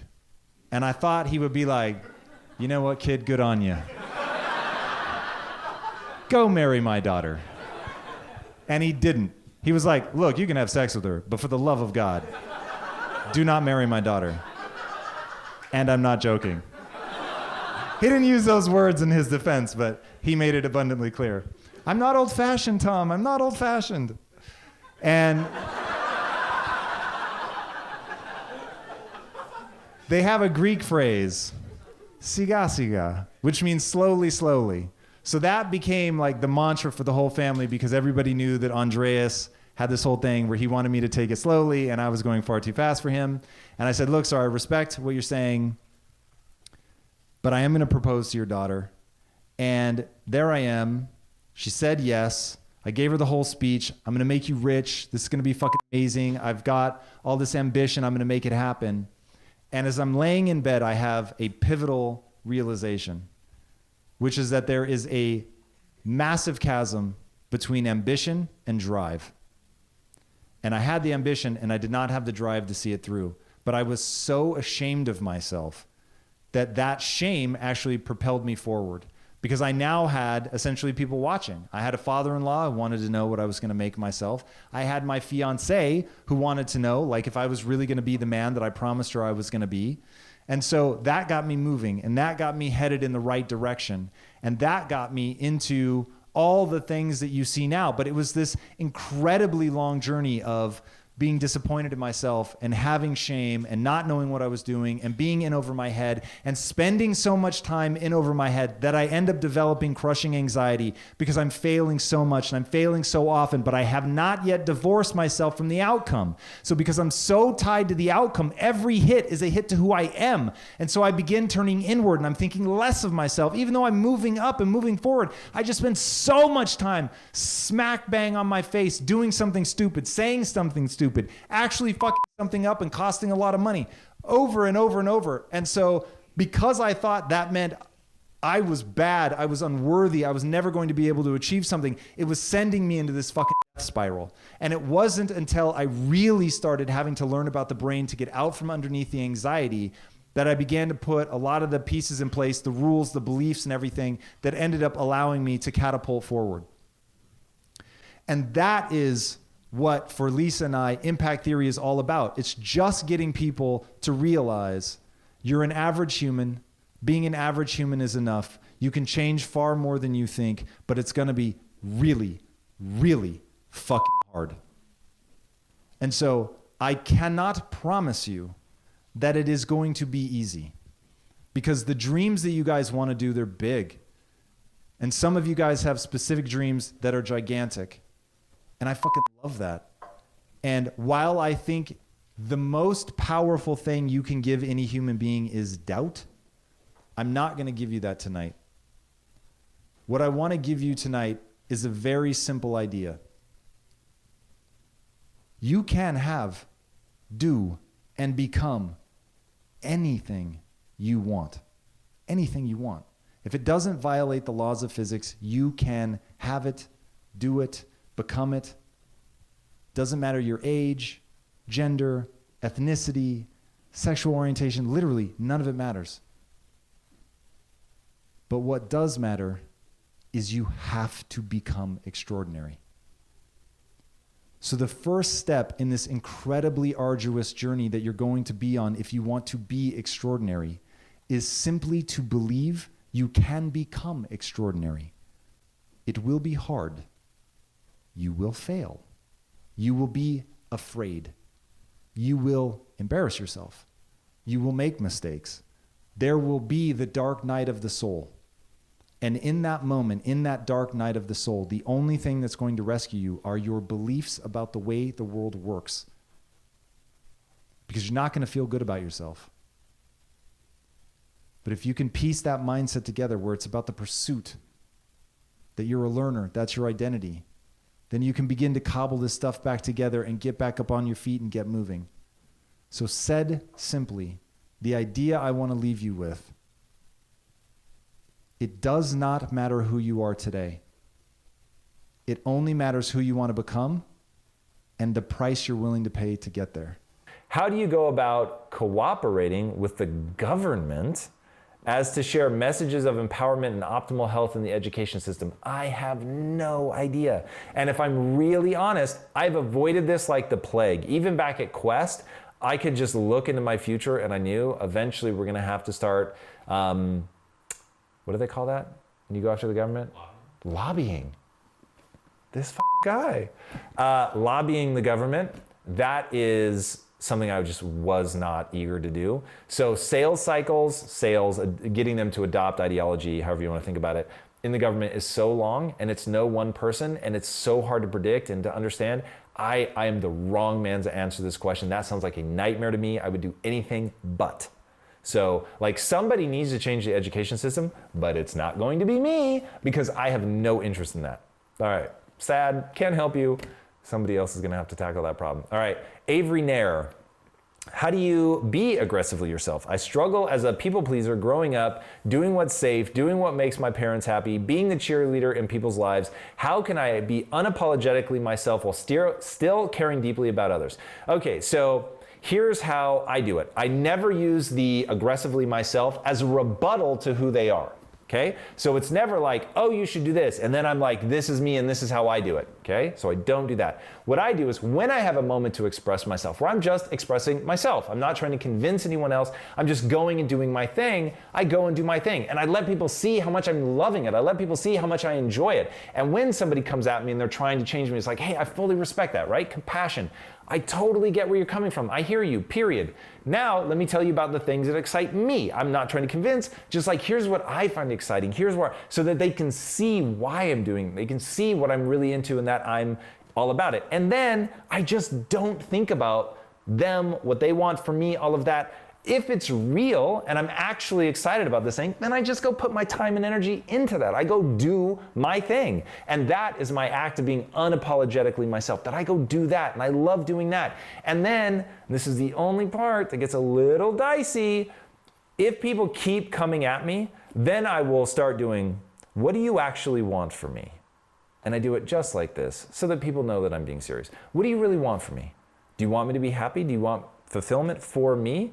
Yes, which everyone is gonna say yes. Okay, awesome.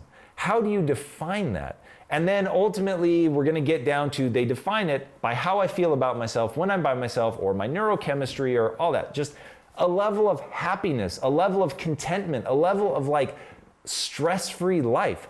Awesome. I listen to you, I've heard you, and I'm telling you, the thing that gives me that is this thing over here that I want to do, and I get it. I don't need you to accept it. I'm fully okay that you're not on board with that. I get it. And the only thing that I will ask is watch me do it and see if you see it making me happy. I don't do things to people please, even though I have that same instinct as well. However, like whoever out there thinks that they feel people pleasing the most strongly, the desire to make other people happy, I'm at least at your level, if not a little bit higher. But I found that doing that did not take me where I wanted to be neurochemically. It wasn't making me live my best life, have the most fulfillment. And so purely out of just looking at the results I was getting, I knew that I couldn't keep doing that. So that is how I go about being unapologetically myself. And literally, it's not apologizing for yourself. That's a big part of it. Okay, Mary Strother. What if you're happy with your job, but you don't like the place it's in? I know I'm not a tree, but in my field, opportunity doesn't always come up. And I think by you know you're not a tree means you're not, that you are a mobile thing, which I like that. It's actually a reference to a quote that I used in an episode of Impact Quotes. I love that quote so much. So what would I really do? You like your job, but you don't dig where you're at.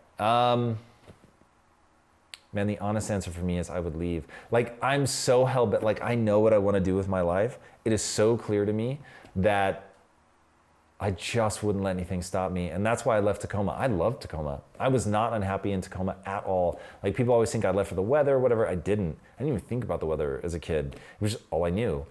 I left because I wanted to be in a bigger city that had more opportunity, and that was it. And so I was moving towards something. And I think that there are two things that motivate people: moving away from something. So, I don't want that to happen. I don't want, take longevity. I don't want to die. That's moving away from something. I want to live forever. That's moving towards something. So living forever for me is about all the things that I could do and all that. So I'm moving towards that. I'm not moving away from a fear of death.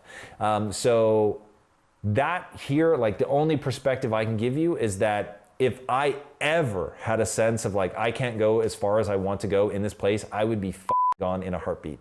I know that that's true because at the age of 18, that's exactly what I did. And at one point I almost moved to New York because I thought New York would be even better than LA. And the only reason I ended up staying was I came to believe that that actually wasn't the case. So there you have it. All right, Rocky Ware. No way that's a real name. YouTube. Hey Tom, I often struggle with questioning myself whether my thoughts are my real thoughts or not. Do you have any advice on how to become better at recognizing the non-true voices in your head? Yes, so this is where a meditative practice comes in a way that, like, I won't even claim to actually understand what's happening. I will merely describe what it feels like. So because the subconscious mind is able to process data vaster and faster than the conscious mind, my goal is always to be able to hear my subconscious. Now, the subconscious usually speaks in emotion.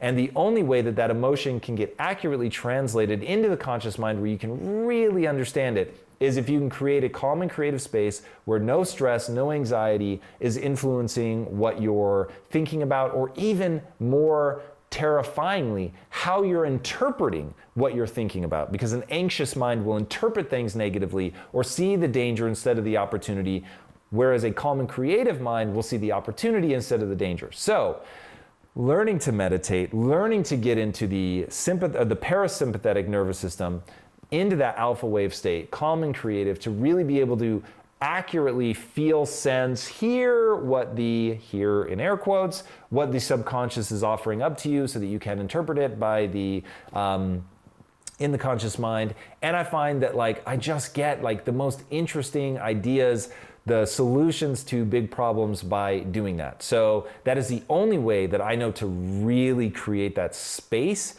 to hear the truest voice that's going to lead me to fulfillment. So I wish there was something more brute forcey that I could offer you, only because I know that, just like me, for a long time, I struggled with the nature of meditation. It seemed so passive. Don't take this the wrong way, but it seemed feminine, and I naturally have such a powerful feminine side. Trust me when I say that was not the thing I needed to develop in my life. So I struggled with that, which is really asinine and super stupid, but nonetheless was where I was at. So I get why people may struggle with that, but yeah, meditation's the answer. Damien Bourgeois. That's just a fun word to say. Hello from France. What is up, France? What do you think about subliminal affirmations? Do you use them to empower your mindset at a subliminal level? I don't, only because I don't have experience in it. It could be amazing. And I would, man, if I were really stuck, I would definitely try like hypnosis or listening to stuff at night. Like, I would try it all. I've got no beef with anything. I've just never used it, so I can't speak to it. I found that the conscious mind repetition in the things that I can actually think out loud, the things that I can tell other people, has been so insanely powerful for me that I haven't had to go to subliminal. But man, I am not opposed in any way, shape, or form. In fact, what do you think? If you've used it and it's been powerful, I'd love to hear about it. Jacob McCrae, YouTube. Tom, if you had to give one piece of advice to someone who aspires to be on your show one day, what would it be? Get extraordinary. That's it. Get so good that your results speak for themselves. Man, let me beat that drum to death. That's the answer. Eric Lanou. Tom, what's your favorite Steven Seagal movie? I love that you're asking me that question. Above the Law all the way. I'm gonna have to go with Hard to Kill. So Hard to Kill, like that whole thing where they kill the whole family and then the person's gotta come back and build themselves up from nothing, is my fetish. Revenge tales are my fetish. I don't know why. My absolute, like, you want to know my guilty pleasure? Revenge tales. So yeah, Hard to Kill. That's the one. But I will say, the scene in the grocery store in Above the Law where he gets on his knees and he's like, come on, come on. Oh God, it's so good. It's so good. All right, last question. Edgar's Julmans, this is from Facebook. Hey Tom, greetings from Latvia. What is up, Latvia? What is your advice on ways to control your emotions and start to become more confident because at work, some say I do a good job and I still won't believe them. Thanks. Wow, sorry, man. My reading of that question was brutal. So ways to control emotions. First of all, it starts with using the negative emotion as a habit loop trigger to an empowering belief. Now, sometimes to do that, what you have to do is get into the physiological hooks that we were talking about earlier. So if something like triggers me and I get aggressive or I get anxious, diaphragm breathing is going to be the thing that helps me recenter myself. That's a big thing. And then just remembering the sort of very logical side of my mind, re-engaging the prefrontal cortex, to not lash out emotionally, to use my higher level cognition, and to literally think in a very logical way the phrase, that reacting on that emotion isn't going to move me towards my goal. What is my goal in this scenario? And really just thinking my way through and getting the blood flowing back to my frontal lobe, getting it into the executive functions of my brain. That's really important. So those are the ways that I do that to make sure that I'm controlling my emotions. Now, the part about being more confident is really about earning credibility with yourself. And you've got to, so if you're doing the things to earn credibility, you're setting goals, you're meeting those goals, and then you're still not believing in yourself, then you've got to rely on the belief that you only do and believe that which moves you towards your goals. And if being super insecure about yourself is not moving you towards your goals, then don't do it. And if being confident and you've got reasons for that confidence through earning credibility with yourself by setting a goal and actually meeting it and doing what you said you were going to do,